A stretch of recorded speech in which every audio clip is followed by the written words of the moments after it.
Welcome to this week's Gametime Greatness podcast. I am your replacement host, Matthew Usry, alongside your favorite league member and also replacement host, Grant. And yes, I look a little different. Nice stash. I have a mustache. Okay. I still do not have facial hair. We're replacing this week because last week I was on the podcast and my team finally won this week.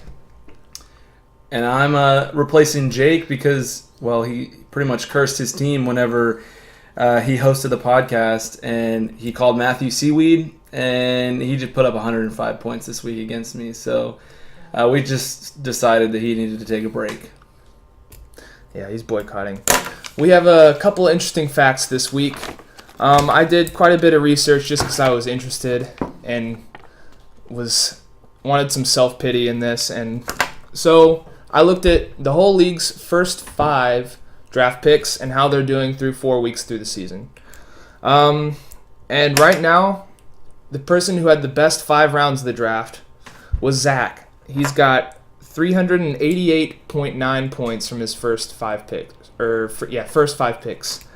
And that would be, let's see here, that's Todd Gurley, Jordan Howard, Tyreek Hill, Brandon Cooks, and Aaron Rodgers. Man, 3 of those guys on the same team. That's crazy, man. Whatever. He loves the Rams. After that is Holmes, and then Ethan is in 3rd right now, and Cole is in 4th, only 5 points behind him. But guess what? Sammy Watkins got hurt and got goosed this week. Yikes. And right now, Kelsey already has 5.5 points. So actually, Cole is in 3rd, and Ethan is in 4th. Jarvis is in 5th, Noah in 6th.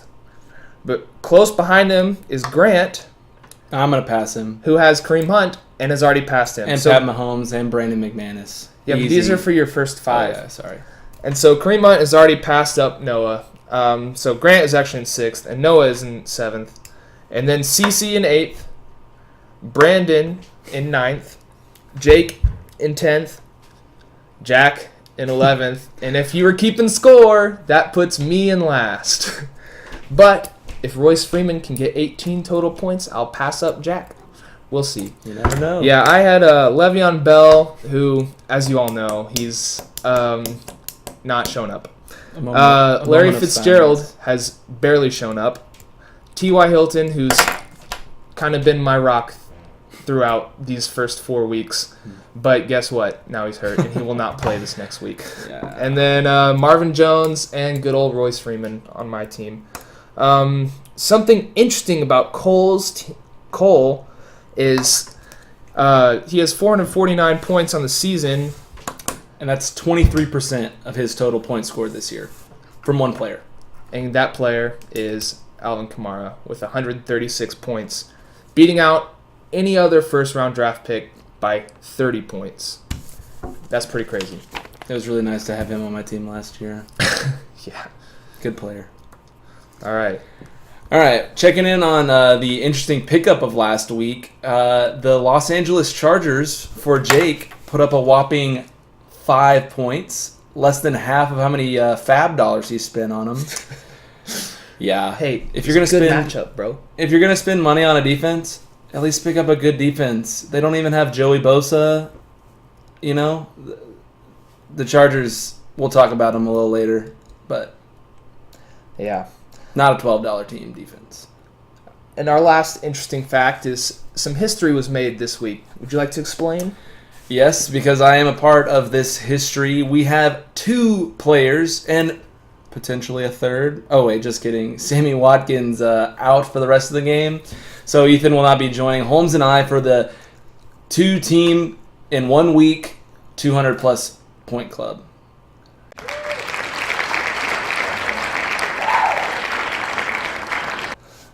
Also, I would just like to mention really quick, Sammy Watkins goosing this week opens the door just a little bit for Travis Kelce to score 31 points and beat Ethan. But I don't think that'll happen because Kelce only has like 6 points right now, and it's in the 3rd quarter. So Sorry, Patrick Mahomes will score 50, so it's got to go somewhere. I'm going to pass Holmes in points scored this week. set a record, Wow. We'll see.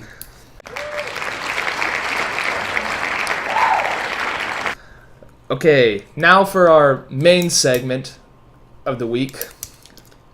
We're going to be comparing NFL franchises to each league member throughout the history, throughout a specific notable point in their fantasy career and game time greatness. And we're going to be starting off with Brandon Scott, the commissioner, El Capitan, the guy. I bet you can all guess where this one's going. He's been accused often of cheating. What is it, GG3? The asterisk year that everybody likes to say. Yeah. A team that's got a history of winning multiple championships and a history of potentially, cheating or whatever is none other than the New England Patriots. Yep. Next up, we have Jarvis, who we compared to the Cleveland Browns because the last couple years, they didn't really show up. But this year, they actually have, and they're lighting a spark and giving people hope. And Jarvis, we really like to see that this year. Yeah, on the up and up. Sorry that you had to be compared to the Browns, though. That's not cool, but we had to pick somebody. Yeah. All right, next up, we're going to have Ethan. And Ethan is going to be compared to the Dallas Cowboys. We them boys. Now, Ethan, don't get too excited. Because, yes, you are the great Dallas Cowboys. However, you've got great talent, such great players, and you even have a history of winning Super Bowls, a championship. So, it's all there. But recently, the owner, just like Jerry Jones, has really... He's loud. He's boisterous. He's very stuck in his ways. It doesn't sound like Ethan, right? But also...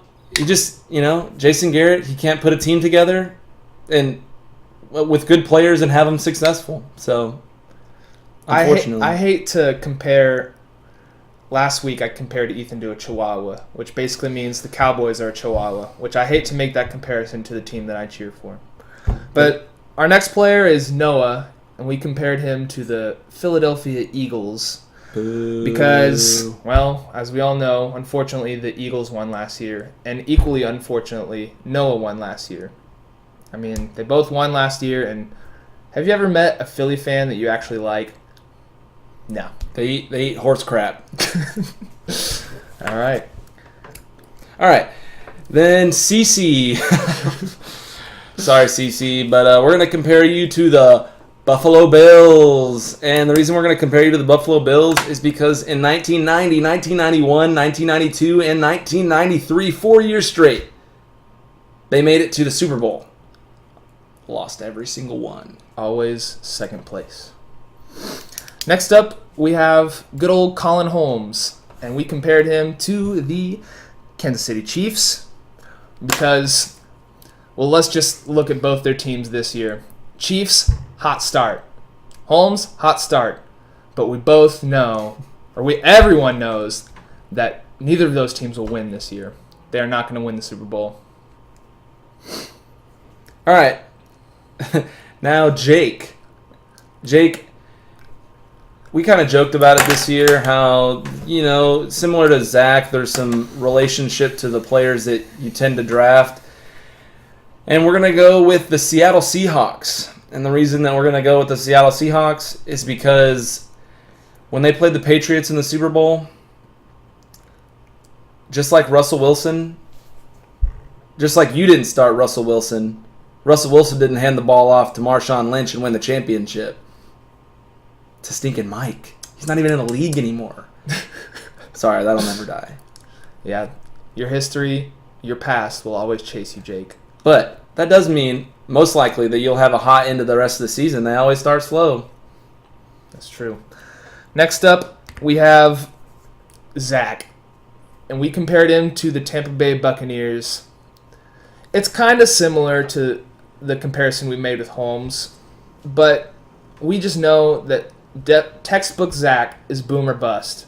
And the Bucks, that's the most boomer bust team we could think of. So, boomer bust, Tampa Bay Buccaneers, Zach. It all goes together. And it's a hot start, but it's also going to be a fluke. Yeah, Fitzmagic is over. Sorry, Zach. All right, and then Cole. Cole, you're going to be compared to a great team. Well, maybe.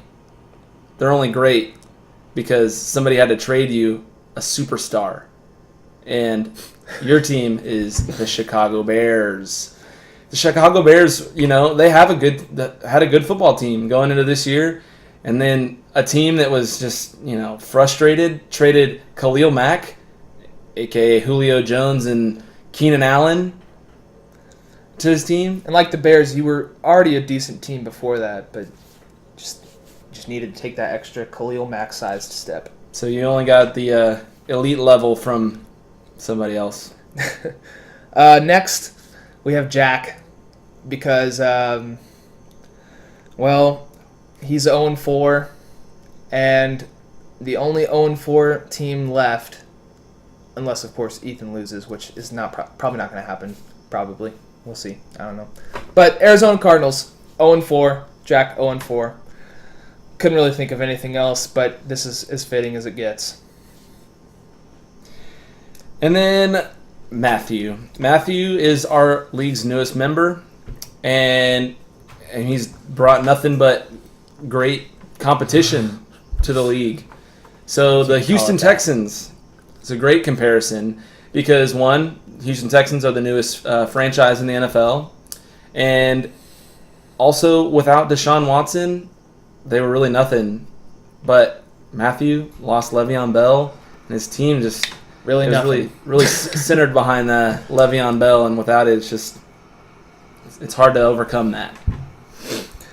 And lastly, we have good old Grant comparing him to the Los Angeles Chargers because they've got some elite talent on that team, but let's face it, they've never really made it successful.